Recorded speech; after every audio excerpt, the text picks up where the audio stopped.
Pastor Phil, if I go over 15 minutes, Academy Awards, music, do the whole deal. We can just bow our heads really quick. Father, I just want to thank you so much just for this opportunity to come before you. You are truly an awesome God. Without your mercy, without your grace, I can't stand before you. None of us can stand before you. We blow it daily. Thank you for being so faithful. Be with my words, and let them just be a blessing to you. Amen.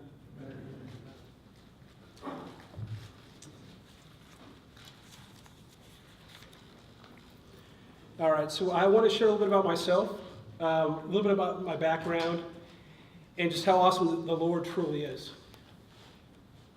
So I was born and actually raised in the church. And so I had that advantage. I grew up knowing the Lord. It was great. I had a family that truly loved the God. I went off to a Christian college. I went to Westmont College in Santa Barbara. I don't know if you guys have ever heard of it. Great college. But that's actually where I started rebelling. So it was weird. I actually had one foot with God and one foot in the world. I was involved in ministry. I was involved in mission trips. I actually led a mission trip, did a juvenile hall outreach, did all that. But at the same time, I was going out to bars. I was, drinking in the dorm. Probably should have been kicked out, honestly. I mean, at Christian college, you drinking in the dorm. Not a good idea. Then right after college, I fully rebelled. I was dating the wrong women for the wrong reasons and going to the wrong places. I stopped going to church altogether, completely gone, completely in the world. I was what I guess we'd call a prodigal son. Then once I got married, the Lord blessed me with an awesome wife. I don't deserve her. I was amazed that he blessed me with her. Just an awesome woman that truly loved him. And in no way did I deserve her at all. And he was still faithful and just gave me an awesome wife. Because he gave me an awesome wife, I wanted to become a godly man again. So I started gradually going back to church. Not frequently, maybe once a month, once every other month. But I was slowly making my way back. And I kept saying, okay, well, now's the time. Now's the time that I'm going to get fully in. I'm going to get recommitted. I'm going to get back with it. I didn't truly get back with it then until I started ushering. Ushering gave me a commitment. And it held me accountable. I had a whole team of guys that I was accountable to. And the team just would not work the same way if I wasn't there. So no matter where we're at, no matter who we are, what we have done, the Lord's calling us. Calling every single one of us. He's faithful. He's awesome. He forgives us no matter what we've done. God has a plan for each of our lives. In Jeremiah 1:5, it says, "Before I formed you in the womb, I knew you. Before you were born, I sanctified you. I ordained you a prophet to the nations." Then also in Luke 12:7, "But the very hairs of your head are all numbered. Do not fear, therefore. You are of more value than many sparrows."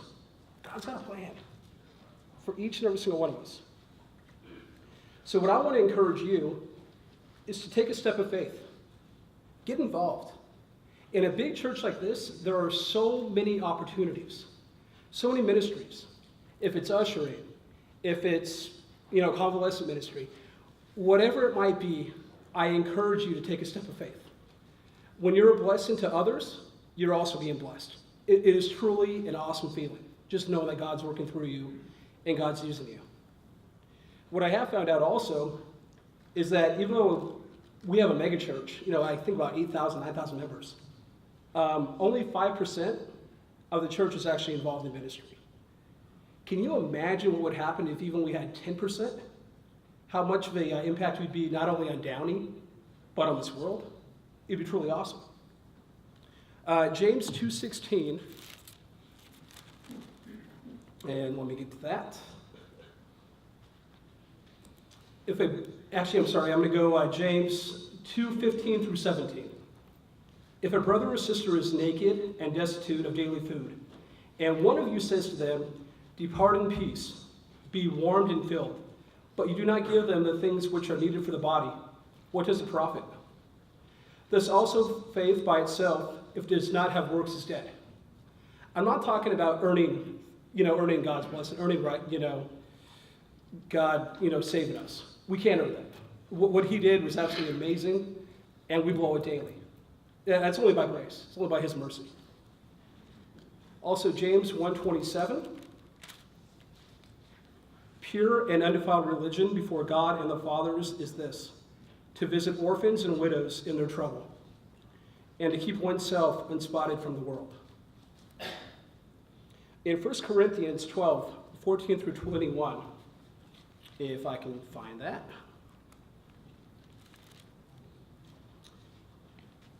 For in fact, the body is not one member, but many. If the foot should say, "Because I am not a hand, I am not of the body," is it therefore not of the body? And if the ear should say, "Because I am not an eye, I am not of the body," is it therefore not of the body? If the whole body were an eye, where would be the hearing? If the whole were hearing, where would be the smelling? But now God has set the members, each one of them, in the body, just as he pleased. And if they were all one member, where would the body be? But now indeed there are many members, yet one body. And the eye cannot say to the hand, "I have no need of you," nor again the head to the feet, "I have no need of you." No matter what we're called to do, God has called in our lives. We all work together. Some of us might be evangelists. Some of us might be, videographers. Whatever it might be, he's using all of us to work together for his good. A special verse in my life is Proverbs 3:5 and 6.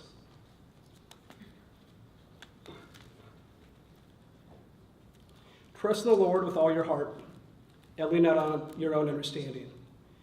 In all your ways acknowledge him, and he shall direct your paths. Seek the Lord. He'll guide you. The tools that we have are prayer and the word. But you can't expect to be led or expect to hear from God if you're not in those, if you're not praying, if you don't have a relationship.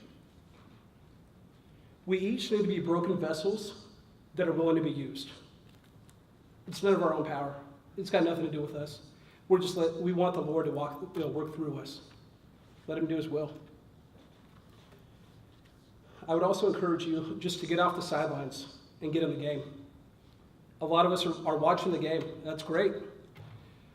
But it's time to get involved. So in closing, I want to pray. I just want to pray that everyone answers the Lord. The Lord's calling on their lives and takes a step of faith to get involved. Father, I pray that you'd go before us right now. You would help us to seek your face, seek your will for our lives. Help us to be soldiers, Father. Speak to us. Help us to do your will. In your mighty and holy name I pray. Amen.